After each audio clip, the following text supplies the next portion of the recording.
Amsterdam played host to a conference which was quite unique. 100 prostitutes from around the world arrived in the city of canals and bridges to demand recognition for their profession. Prostitution is said to be the world's oldest profession.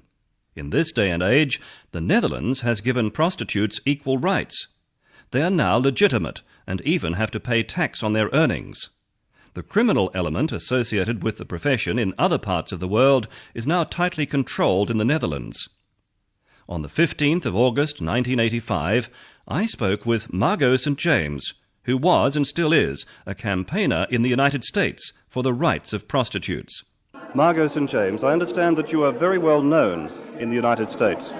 Yes, I'm not as well known as Xavier Hollander, but I think that over the last 11 years with the organization Coyote, and especially with the production of the Hooker's Balls, that we've gotten great exposure, and that the evidence of that is the numbers of prostitutes' rights groups that exist in the United States today. There's about 10 prostitutes who are out publicly in cities like Boston, Atlanta, Seattle, LA, Houston, New York, and they have a support network of lawyers and feminists and social workers.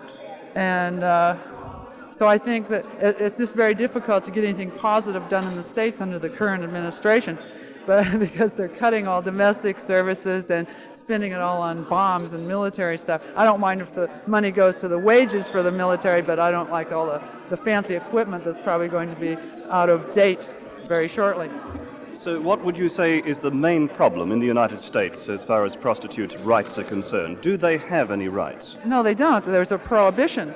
And there's a institutionalized hypocrisy because they have licensing of escorts and masseuses, which are euphemisms for prostitute, and the customers can charge the sex service on their credit card at any major hotel around the world, actually, and particularly in the United States. So the woman is ignored. The work is not legitimized in any way, shape, or form. And if the police they have vice squads who go around pretending to be customers, and they call women on the phone who advertise. They go on the street and pick up women on the street and arrest them and incarcerate them.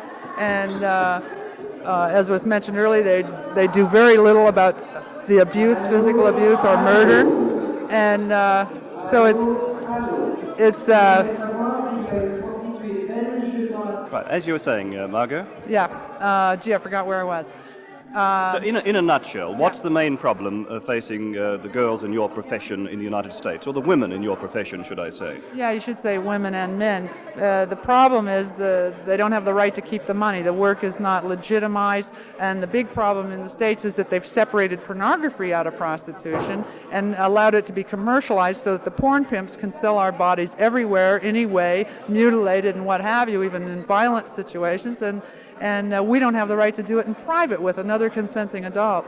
So I think that's the main problem, and the incarceration and is really a big problem. It's the prohibition in the States is really used to enforce racism and sexism, and the soliciting laws and the racketeering laws are applied to prostitutes who travel from state to state, and most of the women that go to jail are black women, women of color.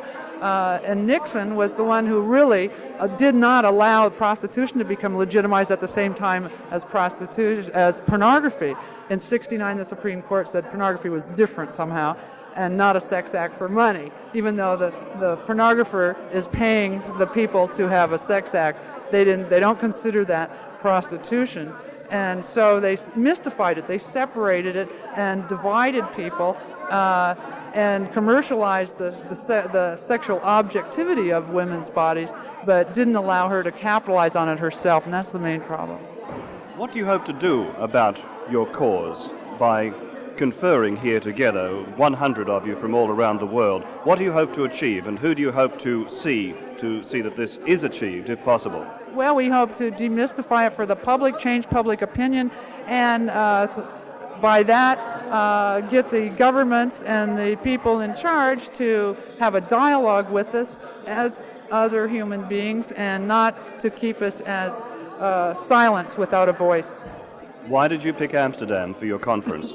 I picked Holland because it has the least abuse by the police, and they are discussing removing prostitution entirely from the criminal realm. They've been discussing this for a year or so, and I felt that it was essential that the Dutch prostitutes organize and have international input so they could see the similarities of exploitation in other countries and guard against it here, so that when the brothel law is repealed, that we are not forced into zones which are too small for everybody to work in, or aerocentrums, which take away the spontaneity from the customer too, and make it more like supermarket sex, which really it makes it more dehumanized. So we feel that the intimate individual contact is important to protect, and the privacy and anonymity is, of course, important to the customers. They have it, but we want it for ourselves too. You deplored child prostitution in this conference. What did you say against it, and what should be done about it? Well, I didn't become a prostitute until I was 25, and I've always, I don't think anyone would disagree that we don't want children in the business, that many of us have children ourselves. We certainly don't want to see them abused and exploited, but we said that we, in the States, talked about what age would be the proper age to license or to allow women to be prostitutes, and we thought 21 was much better than 18, which is what the government put into effect now with their licensing of 18-year-olds for escorts and massage parlors. Only amateurs can get those licenses, and what that did in the last 10 years, because porn was legitimized, the third-party system evolved in the States, and the whole profile of the prostitute changed in the United States, and now there are many, many more students and white middle-class women in prostitution. This has been promoted by the pornography magazines that make sex objects of the girl next door, and so now we have a real problem in the States with the porn pimps making all this money off women, and women not being able to make it on their own. Were you only talking on behalf of female prostitutes, or you were talking on behalf of male prostitutes as well? There was a male prostitute present at the Congress, and we removed the heterosexual bias from and sexist bias from the charter. It includes men and women. We talked mostly about women, however, because they are traditionally made the prostitute, the stigmatized person. But in history, the homosexuals and prostitutes are the two sexually stigmatized groups. So we wanted to address those two groups. We want to come from a strong solidarity position. How old are you now, might I ask?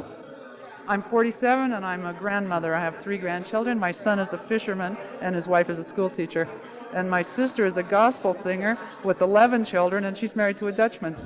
And for how long were you carrying out this profession? I worked in the 60s after I was arrested by the Vice Squad when I was not a prostitute and officially labeled. All other jobs became closed to me because of my record, and I became a prostitute for 4 years in the 60s in San Francisco. Margo St James campaigning in Amsterdam in August 1985 for the rights of prostitutes in the United States. This conference was officially termed a Hookers Convention. It was later followed by a conference at the same venue of gay and lesbian Jews. That one was more than unique.